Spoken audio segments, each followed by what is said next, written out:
Hey, what's up, everybody? Welcome to the Championship Leadership Podcast. Today, I'm excited. We got Taylor Welch. He's from Nashville, Tennessee, and co-founder of Traffic and Funnels, Wealth Cap Holdings, also the CEO of the Sales Mentor.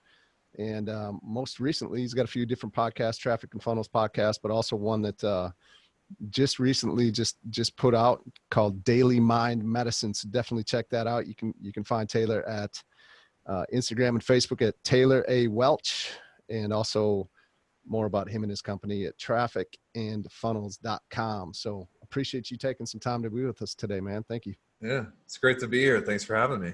Absolutely. So first off, I just want to ask, championship leadership is the name of the podcast. What comes to mind for you? Like, what does championship leadership mean when you hear that? Nick Saban. You're 2 for 2. I'm 2 for 2 today. I had another guy, Colin Wayne, was on just a little bit ago, and he said the same exact thing. Nick Saban. Yeah, there's the documentary on HBO that's Belichick and Saban. Have you seen it? Yeah. No, I haven't. I got to check it out though. Yeah. Yeah, I've watched it 2 or 3 times, and it is amazing. It's amazing. I grew up in Louisiana, so when Nick Saban, that's like he was the Tigers coach, and then he went to Alabama, and I found my wife, married my wife. She is from Alabama, so we have a house that is split down the middle. Oh, man. In fact, our wedding cake said house divided, and one side was LSU Tigers, and the other side was Alabama Roll Tide. So it's pretty funny. Oh, wow, man. Yeah, that's and like you take your football seriously in the South, especially college ball, right? Oh, yeah. LSU and especially Alabama. So, yeah, I bring up Saban and Belichick all the time on this podcast. Is just, if they are the epitome of championship leaders and what they've been able to do over a long, extended period of time. So it's kind of cool to hear that some other people see that the same way. What's maybe you could tell us a little bit more about yourself and how the path that you've been on and how you've gotten it to where you are today with what you got going on. Yeah, so many people have the stories where they grew up wanting to be an entrepreneur, or they had their entrepreneurial roots back to a lemonade stand when they were 11 years old.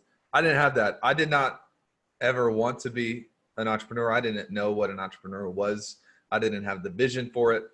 I wanted to work at a church, and I ended up achieving that dream when I was 22 years old and realized that I didn't like it. And my wife was an entrepreneur, and she actually owned a hair salon and was kind of working for herself, earning the money that she wanted to earn. And ultimately I kind of stumbled into entrepreneurship through my wife. And, it depends on how deep you want to go, but I have some real estate experience built in there. And on my path outside of working for the ministry vocationally, I got into real estate, stumbled upon marketing to help that company and my wife grow. And then the last 6 years have just been insane. We've gone from 0 to 8 figures in 2 companies, and we're about to have a third hit 7 figures this year. So it's just, I remember growing up. It's interesting that, the theme of this podcast is leadership. My dad was a VP of sales for Allstate Insurance. I remember 13 years old, he was taking me. You remember this? They had the simulcast with John Maxwell, and they would pipe in to the presenters to the screen inside a big church. My dad used to pull me out of school and make me go to those simulcasts. And man, I hated these things. I didn't understand what was going on. And he would bribe me with Chick-fil-A. And it's so funny. It's so funny looking back, because John Maxwell, Patrick Lencioni, like these vibrant team leadership trainers. Yeah. It was almost like it was just put into me from an early age, and I didn't know how to use it until I started managing and stewarding people. And it was just like a light switch flipped on. And so I have a lot that I owe to my dad for kind of taking me through that process when I was young, that set me up to have a position in leadership later. You know what I mean?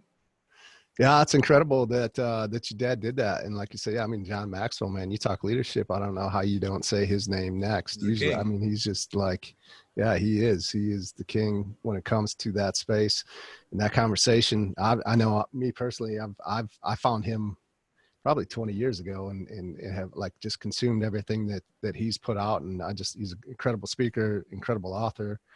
And he's the top when you come to leadership. So that's kind of cool that, you didn't see it. Of course, I probably wouldn't see it too as a kid, like, oh man, what are you doing pulling me out to do this? But Yeah. just to look What's the back point and of be like, this? thank you. Yeah. 100%. Yeah. 100%. So you said ministry, talk, if you wouldn't mind, just a little bit more about that and how that came into play for you. Yeah. I met my wife through ministry. We were, I remember being in high school and I had tried out for the basketball team, and I had gotten a spot on the basketball team, and I played in Memphis, Tennessee. We had moved to Memphis. And ultimately, I remember having a conversation with my mom and my dad, and I was like kind of struggling with it because practice was every day after school, but I also joined the worship team at church. And I couldn't do both. And so I had to select one. And I remember having that conversation.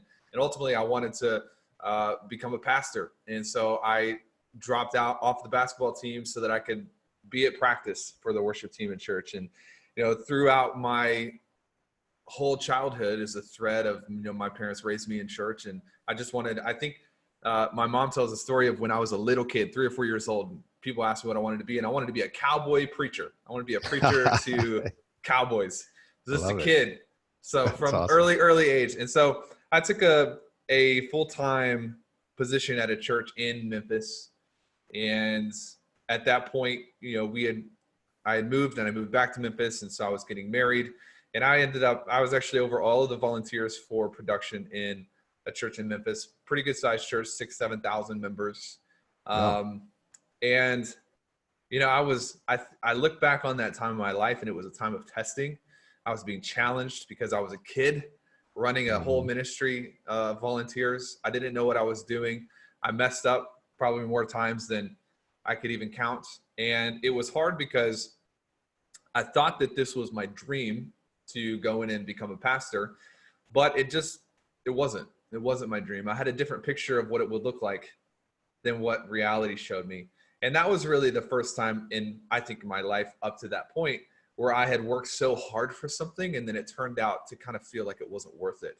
And I remember being so defeated with my brand new wife. We had been married for like less than a year, and just working through all of that, and got an opportunity to take a property management position at a real estate firm in Memphis. And I took it, and still was involved in the church, but I realized that I would rather be involved in the church as a volunteer rather than a full-time employee, Yeah, absolutely. Well, thank you for sharing that. And, it just brings me back to, like, there's a lot of things that in the moment didn't make a lot of sense maybe, but looking back, it's definitely, there was a reason that I had to go through this or that, or that I did, all of the things have aligned now to what I do today. And so, maybe talk a little bit about how that time as a minister and all of those things as a young man, and you just freshly married, and it's not the thing that you thought it was going to be, but how it has helped you with what you do right now. Ministry is kind of a rabbit hole. We could spend hours on it, but the biggest thing for me is like the way that you have to steward and lead volunteers versus the way that you can like steward and lead full-time employees. A lot of people think it's different, but then, if you think about it, it's exactly the same, because right now we're in a negative job deficit in the United States. People can work anywhere they want to work. I don't know what your experience is with this, but for us, like, we're constantly trying to find new people because in the market that we're at, people, they have so many, they have a surplus of places to go. And so I think back to that time of like a volunteer, they're not getting paid to be here. And so you have to communicate with them differently. You have to win their buy-in. You can't just tell them what to do. And in hindsight, leading people who are on full-time payroll is kind of exactly the same. You should be getting their buy-in. You should be finding out what is in it for people's personal, what are they getting from the job besides the paycheck? And I think what you find is that the paycheck is usually at the bottom of the list for people. It's not at the top of the list, especially if you look into the millennial crowd. They care about the money, but only to a certain extent. Our people are really here because they buy into the mission. They love the culture. They love the work environment. They're developing friendships and relationships. And so I learned a lot of what I know today. about, organizational leadership from my time in the ministry when I didn't have any real power over people. And that sounds bad, but I had to learn to be resourceful and really lead them by being at the front, Yeah. Yeah, absolutely. Yeah. That makes total sense too. So what's, maybe you could talk a little bit about who are some people that, championship leaders, coaches, mentors, that have impacted you, and I guess really less about who they are and more about like, what is it about them? Like, what are some of the qualities? What are some of the things that maybe you've taken from people that have impacted you, to help create the leader that you are today, or the owner that you are today, in your life? I mean, the start at the top is, we talk about Belichick and Saban. Yeah. Like the thing I love about Belichick is like the simplicity of his philosophy. Do your job. Just do your job. Everybody has a different job. And if you can just do your job, then everyone else is doing their job. It's not that complex. It's not that complicated. And you take that from football and you move it into business and it works exactly the same. Mm-hmm. You have your job. You have your job. Just do your job. And most of the failures inside of an organization, you can trace them back to the leader, but more so you can trace them to the lack of clarity on what is my job. And Belichick is a master at clearly articulating, here is what your job is. I think there's a lot of, I tell people there's really three big things that mess up a company culture. One is uncommunicated expectations. Uncommunicated. People don't know what people don't know what you want them to do.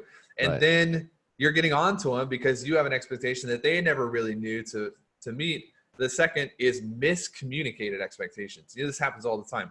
It's not that it's uncommunicated, it's that it's miscommunicated. It's not clear, it's not concise. You find this inside of startups because the one person has so many conflicting responsibilities that they can't even breathe. Things are not communicated appropriately. And then the third is misaligned expectations. We train all these salespeople inside of Sales Mentor, and the number one mistake people make in their sales culture is they begin requiring salespeople to do things that they are not paid to do. And so you have beautiful pipelines. Everything administrative is perfect. All your salespeople, they're clean, neat, on time, but there's no sales. There's no sales in the organization. So you run out of money. Versus you look at a really good sales culture, man, they're ringing the bell every 30 seconds. You go into our offices out here, we have a sales pit over to the right, and there's a bell that they ring when they make a sale. It's just like every couple minutes there's a bell ringing. But the trade-off for that is sometimes administratively things aren't very neat. Sometimes things are late. You got to make sure that there are aligned expectations with people, because ultimately people will not do what they're not incentivized to do. And if you incentivize the wrong thing, you can go broke in business. That's a long rant. And I only named one person. Yeah. But I can keep going if you want me to. Yeah. Well, I would, if you have somebody front of mind, please do. Otherwise, I mean, you put out a lot. You said a lot right there. Yeah. I mean, Nick Saban, I love that Nick Saban is, you look at Nick Saban's coaching style, and he is a master of the optics. He's a master of the optics. And I don't mean he's a master of his image. I mean, he's a master at what he causes his players to focus on. They're not worried about winning championships. They're not worried about winning games. They're worried about one thing, and that is, how do I win this play, this one play? And he simplifies people's focus, in a different way than Belichick does. And I think it works the same in organizations as well. When you have a bad month, you're never having a bad month, man. You're having a series of bad days where you have a series of bad choices. And those bad choices stack up into a month, that stacks up into a quarter. And so Saban's a master at saying, no, get out of the month, get out of the quarter, get out of the championship, focus on the play, and just make sure that you snap the ball on time. Those little things that impact the win. My dad made a big impact on me, obviously. John Maxwell, probably somebody who's a little bit lesser known would be a guy named Steve Bull. 177 mental toughness, habits, whatever. I love his work. Those would be just a couple off the top of my head. Yeah, actually, an hour later. Yeah, no, it's funny you just mentioned Steve, because he's he's a good friend of one of my business partners, and I'd never heard of him before that, but yeah, he'd worked with him, and so yeah, it's interesting to hear him say that name pop up. Yeah, that's what I'm hearing is like you're looking at Saban, you're looking at Belichick, you're looking at all these other. It really doesn't matter, is what I hear you saying. As far as like if there's a championship level leader out there, I would almost guarantee you could take Belichick or Saban, put them in the business world, and they would have just as much success. Meaning that like there's definitely rollover. If you're a leader, you're a leader, and you can put you in just about any avenue, and they would rise to the top. And so I love that you're taking from those into what you do. Absolutely. What is what is the vision for you, and where you want to go over the next near future here? I think championship leaders that have great vision, but also the courage to really execute and decisively execute on that vision. Maybe you could talk to us a little bit about that and where you're headed. Yeah. I mean, it's so funny because my vision, it changes all the time, and I Sure. try to go out as far as I can while Yeah. maintaining fluidity.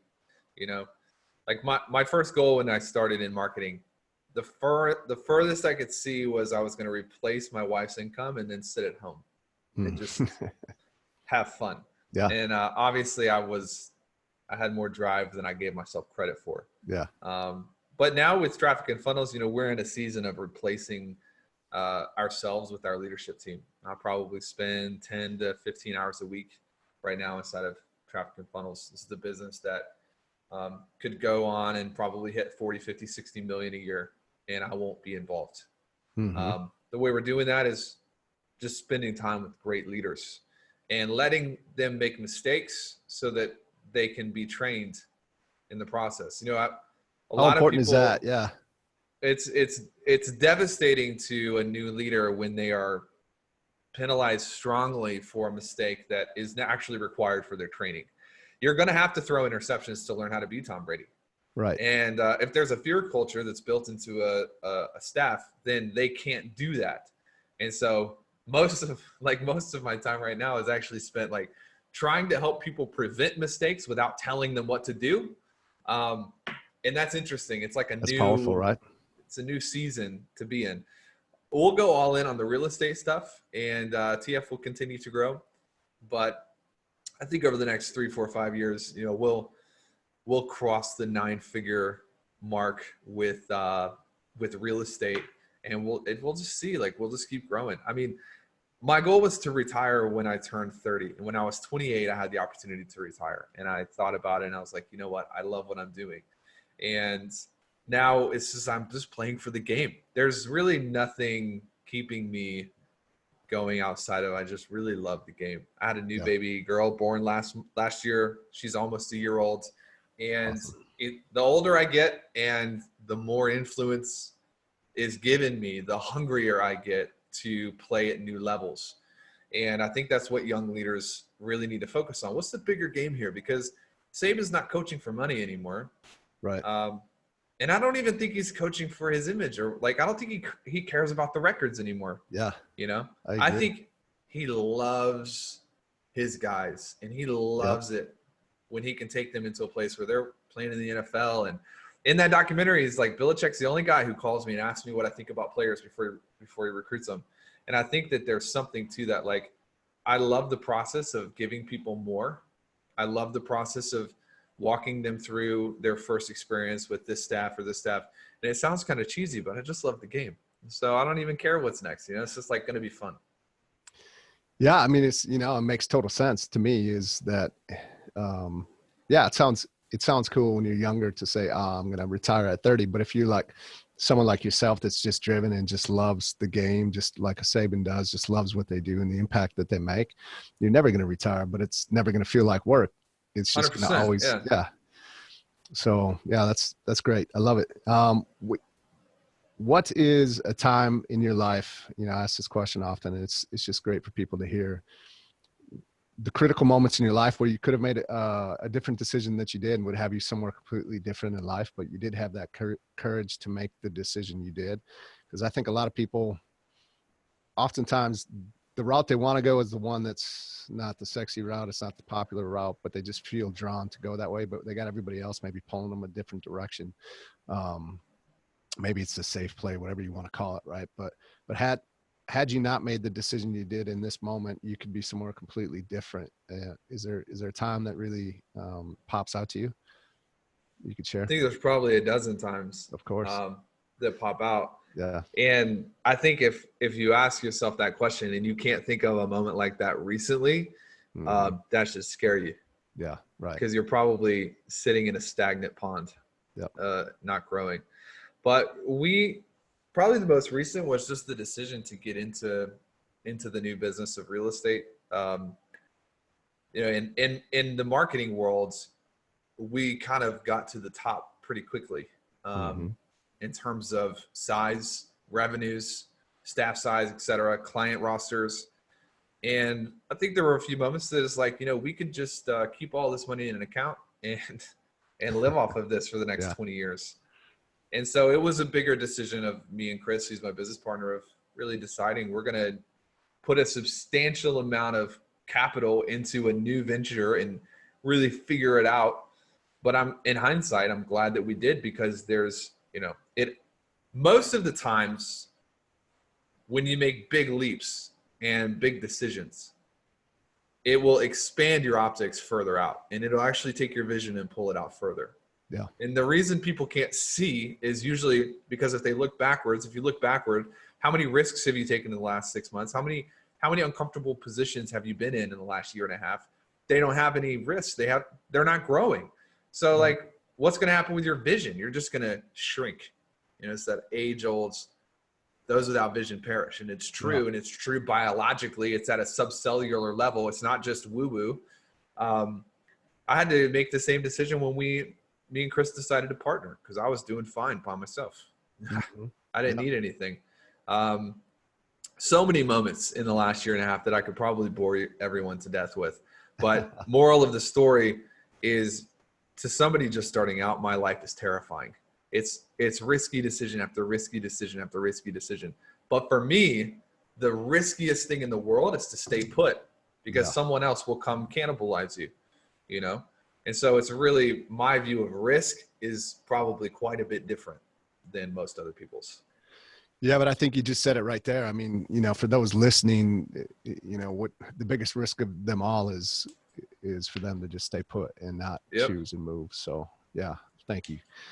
What's as we wrap this up, I want to respect your time. What's one thing or one or two things that you could leave with the listeners that, if they implement today, that it would help them move forward today inside their life? What's the audience? Just leaders? Leaders all over? Leaders, entrepreneurs, business owners.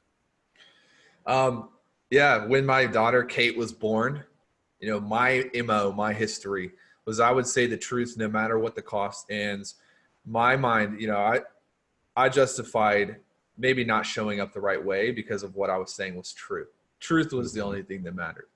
I was a truth teller, but I was potentially not communicating in the right way. And when Kate came along, I had started having these moments where I was like, if somebody spoke to her in the way that I'm speaking to this person, even if what they say is true, that will not be acceptable to me. Yeah. And it changed my filter. And, as leaders, like, a leader's job is to see ahead. You can see further than normal people. You could probably see around corners.